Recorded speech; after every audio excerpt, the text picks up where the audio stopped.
الذين آمنوا وتطمئن قلوبهم بذكر الله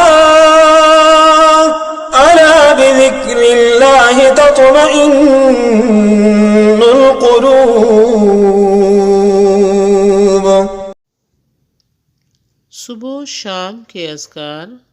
نمبر 7، سیدنا منذر سے روایت ہے کہ رسول اللہ صلی اللہ علیہ وآلہ وسلم نے فرمایا، جو شخص صبح کے وقت یہ کہے رضیت باللہ ربا وبالاسلام دینا وبمحمد صلی اللہ علیہ وسلم نبیا، میں اللہ کے معبود ہونے، اسلام کے دین ہونے اور محمد صلی اللہ علیہ وآلہ وسلم کے نبی ہونے پر راضی ہوا، تو میں اس بات کا ضامن ہوں کہ اس کا ہاتھ پکڑے رکھوں گا یہاں تک کہ اسے جنت میں داخل کر دوں گا۔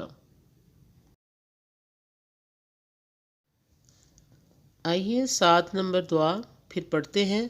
رضیت باللہ ربا وبالاسلام دینا وبمحمد صلی اللہ علیہ وسلم نبیا، رضیت باللہ ربا وبالاسلام دینا وبمحمد صلی اللہ علیہ وسلم نبیا، رضیت باللہ ربا وبالاسلام دینا وبمحمد صلی اللہ علیہ وسلم نبیا، رضیت باللہ ربا وبالاسلام دینا وبمحمد صلی اللہ علیہ وسلم نبیا۔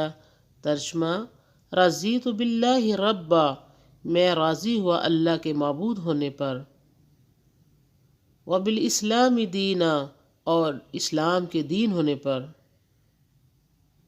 وبمحمد صلی اللہ علیہ وسلم نبیا، اور محمد صلی اللہ علیہ وآلہ وسلم کے نبی ہونے پر۔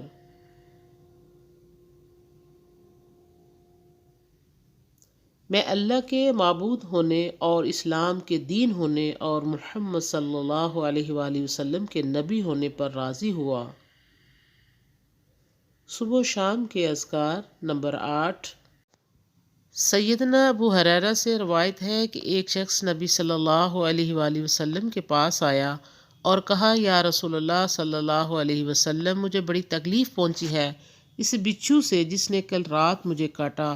آپ صلی اللہ علیہ وآلہ وسلم نے فرمایا، اگر شام کو یہ کہہ لیتا اعوذ بکلمات اللہ التامۃ من شر ما خلق، میں پناہ مانگتا ہوں اللہ کی تمام کلمات کے ساتھ ہر اس چیز کے شر سے جو اس نے پیدا کی، تو وہ تجھے نقصان نہ دیتا۔ آئیے دعا نمبر 8 پڑھتے ہیں۔ اعوذ بکلمات اللہ التامۃ من شر ما خلق، اعوذ بکلمات اللہ التامۃ من شر ما خلق، اعوذ بکلمات اللہ التامۃ من شر ما خلق، اعوذ بکلمات اللہ التامۃ من شر ما خلق۔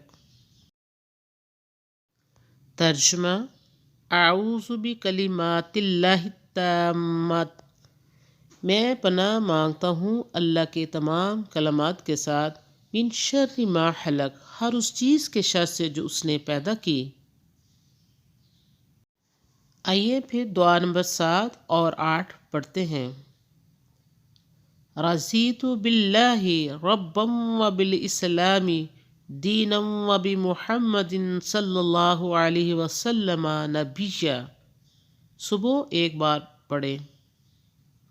دعا نمبر 8، اعوذ بکلمات اللہ التامۃ من شر ما خلق، شام کو ایک بار ضرور پڑھیں۔ وآخر دعوانا ان الحمد للہ رب العالمین، سبحان ربک رب العزۃ عما یصفون، وسلام علی المرسلین۔